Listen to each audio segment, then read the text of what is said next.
Okay, so I got some questions regarding my homemade DIY vacuum filter press, and I figured I'd go over it. I'm not going to do an official DIY because it would just take too long, and this is already made. So I'm just going to go over some fine points here.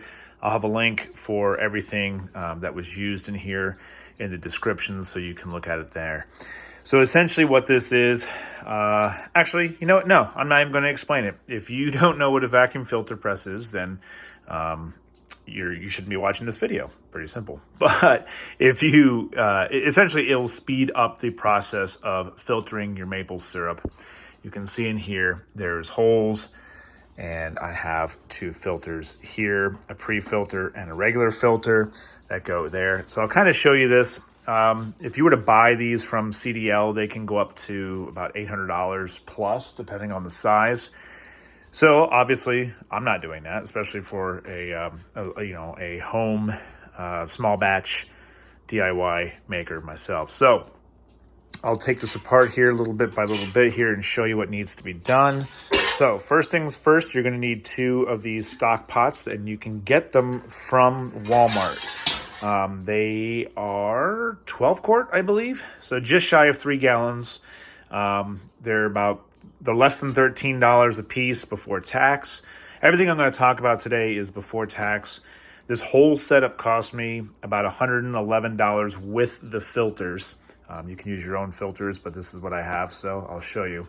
So you start with the stock pots from Walmart. I did have to make these little incisions here with a grinder so that the clamp, when it comes up, it can actually clear it.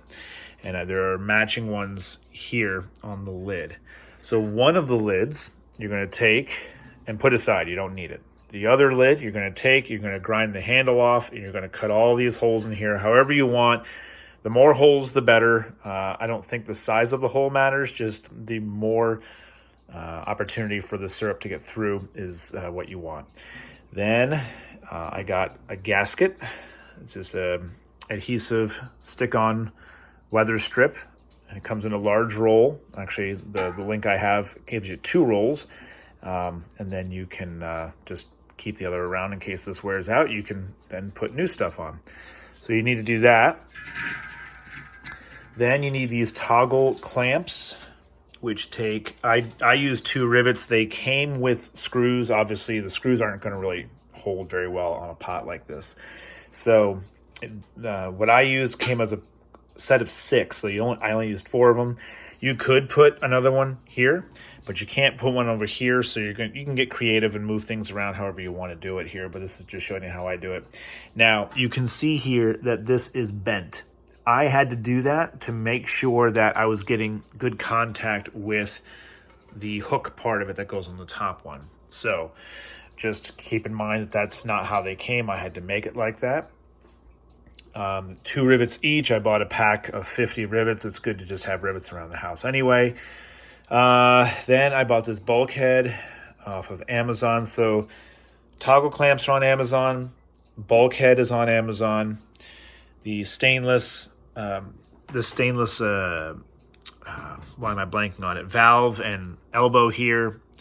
And the bulkhead for this is actually a beer brewing setup. That's on Amazon as well, all stainless. This whole valve setup here, from here back is from Lowe's, and then this barbed fitting is from Amazon as well too, so I'll have links to everything. But then essentially you need to drill your hole for your bulkhead. This is left-hand thread to go on there. It comes with a little gasket in there, and the hole for this is, if I remember correctly, 1.25 inches, which was what I had already had drilled, which was perfect. Then you use a 1/2 inch to 1/2 inch male adapter. Then you have your 1/2 inch ball valve. Then you have your 1/2 inch to 1 inch barbed fitting. This is where your vacuum hose will attach. You're going to have to make adjustments to whatever size vacuum you have. But what I have, which is just a Lowe's bucket vac, that actually has a 1 inch hose. So it fits over nice and snug with a little bit of electrical tape. So once that's all on, And you'll notice here I just have a mark here so I know where it all lines up. This one goes to that one.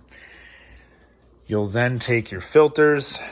These are 9-inch filters, synthetic. So your filter, pre-filter, your filter. I'm actually, for the next batch, I'm going to do a double filter on the pre. So 2 pre-filters will double up.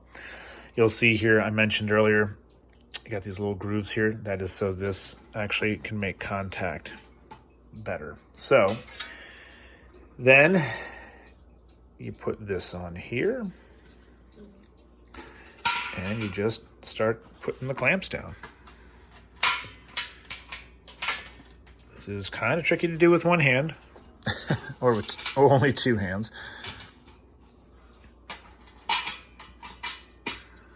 Okay. And these are adjustable, so you can thread them to where you need to be. Keep that in mind for when you bend them, so you're in the right spot. This one's actually just a tad off, but that's fine. It doesn't need to be super tight because you're pulling vacuum anyways, and it will pull this down, the lid down at least, so it doesn't need to be super tight. You don't need to ratchet it down. So there you go. That's what it will look like in there. Then you have your vacuum adjustment here. The first time I ran this, I did not have this. I just had the barb, and based on my research, it was actually pulling too much vacuum because my syrup came out very cloudy. So it was recommended to me that I put on this valve here to be able to control how much vacuum is actually being pulled through. So I'll start with it in the off position and then slowly engage it on until the syrup level goes down. And the only thing I haven't done yet is where the vacuum hose goes onto here, I need to have a little hole drilled in there as a relief so it doesn't overheat and blow my vacuum. So that is it. A nice DIY vacuum filter press for about $111 before tax and shipping and all that good stuff, whatever you're going to do. But definitely a better solution for those who do small batch, hobby maple syrup making, and don't want to spend $800 on a vacuum filter press. I could not recommend this enough. I was simply amazed the first time I used it. And I'm actually doing a batch number 2 right now outside. So tonight when I'm done cooking, I'll be using this again, and I will have a video of it in action that I'll tag here at the end. So thank you very much for watching.